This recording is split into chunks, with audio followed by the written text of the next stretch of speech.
हरिओम दोस्तों, art of real happiness channel में आप सबका स्वागत है।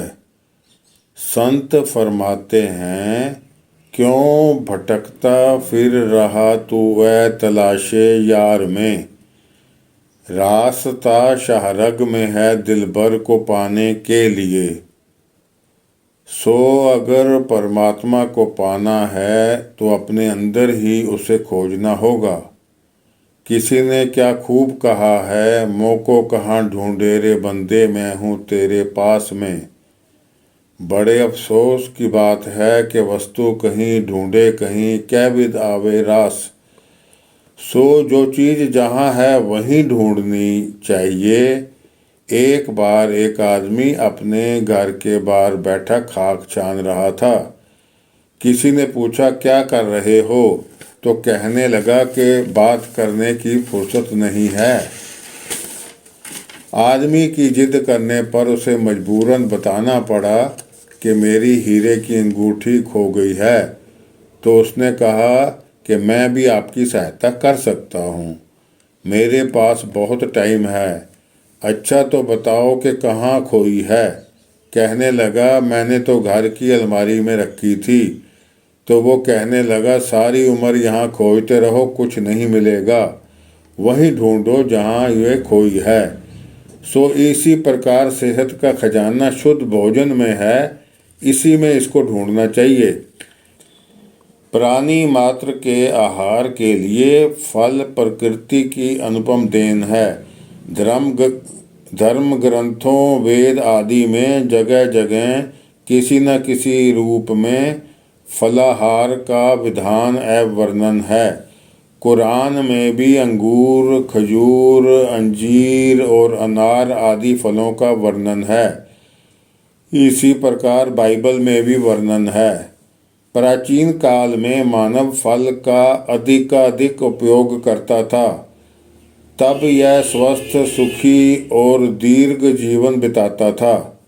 जब से मानव अप्राकृतिक तड़क भड़क के जीवन में पड़ा और तब से फलाहार नाम मात्र ही रह गया और इसका स्थान रोगोत्पादक पकवा आहार, मांस, मछली और तली भुनी सामग्री ने ले ली।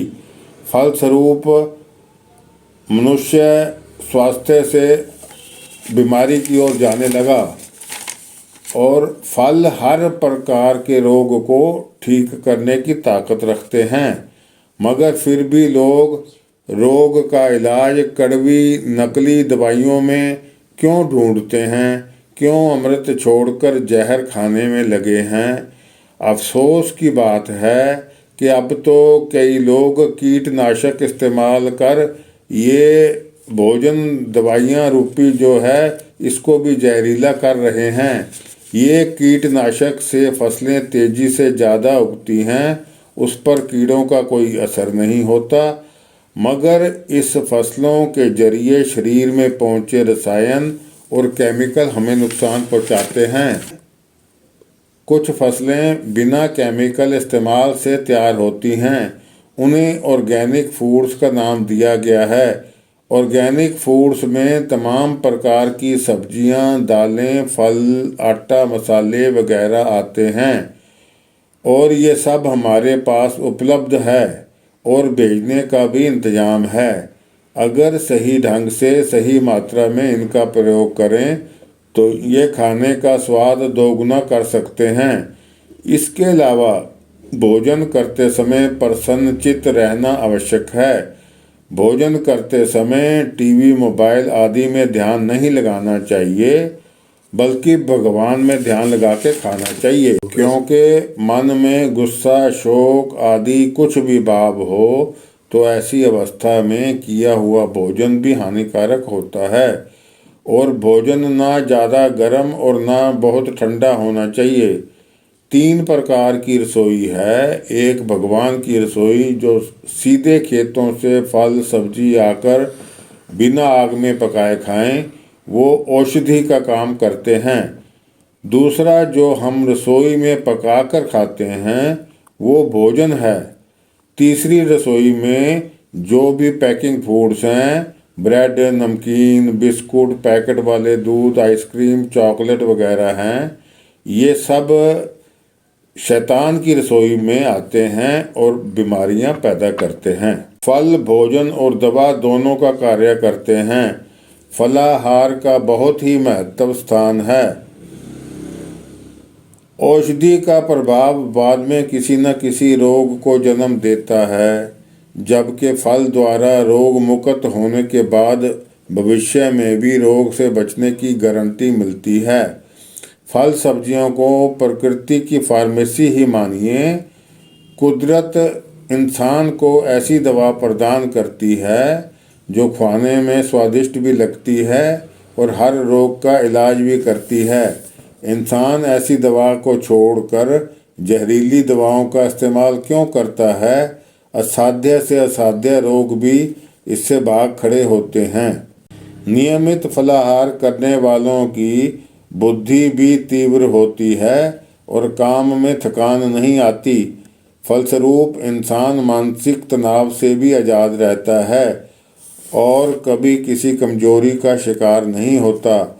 आध्यात्मिक साधना में पूर्णता प्राप्त होती है। बुद्धिजीवी अधिक आयु वाले और आध्यात्मिक साधक के लिए फलाहार अनिवार्य है। क्षेत्रीय और मौसम के अनुसार पैदा होने वाले फलों का उपयोग ही अच्छा रहता है, क्योंकि वो जलवायु और शरीर की आवश्यकता अनुसार होते हैं। प्रत्येक रोग का निवारण करने की ताकत रखते हैं। अगर हम रोगों से बचना चाहते हैं तो हमें ऑर्गेनिक फूड्स यानी शुद्ध आहार लेने होंगे और हमारे विचार भी शुद्ध होने चाहिए। हमें काम, क्रोध, लोभ, मोह, अहंकार रूपी विकारों पर भी काबू पाने के लिए मेडिटेशन करना, सुबह जल्दी उठना अनिवार्य है। तभी हम बहारों की मंजिल पा सकेंगे और रियल हैप्पीनेस का अनुभव कर सकेंगे।